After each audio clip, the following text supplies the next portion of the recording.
Қарға мен түлкі ертегісі.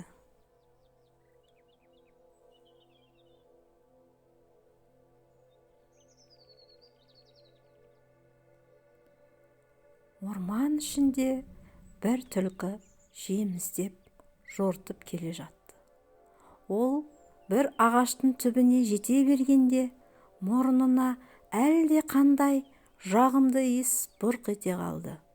Ол мұның ірімшіктің иісі екенін сезе қойды. Жан-жағына қарағыштап еді, еш нәрсені байқамады. Ол мойнын созып ағаш басына қарап еді. Аузында тістеген ірімшігі бар бір қарға ағаш бұтағында мардымсыз отыр екен. Іштей есеп жасаған түлкі қарғаға қарап: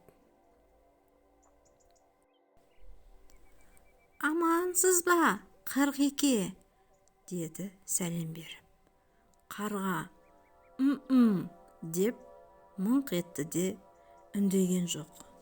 Түлкі ары қарай сөйлей жөнелді. «Қырғеке, сіздің қауырсыңыз қандай әдемі еді! Қап-қара, жып-жылтыр. Құстардың ішінде сұлулықта сізге жетері жоқ қой. Тіпті бар ғой, сіздің саңғырыңызда анау бәріміздің жауымыз адамзат та әтөрлеп қысыла қалса, біздің де қолымызға қарға шар деп жатады. Онысы ырыс келер деген екен.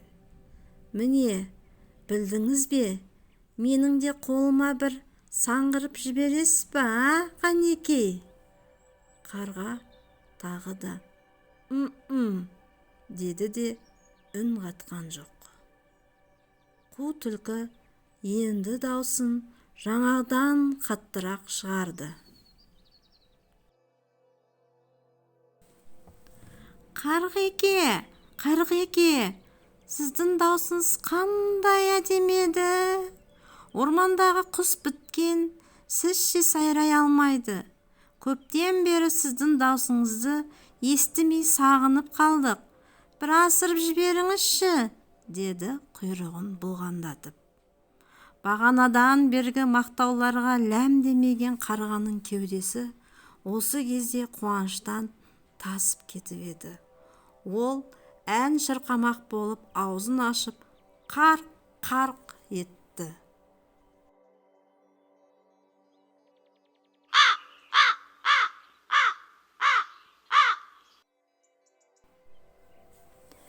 Ірімшік жерге салп етті.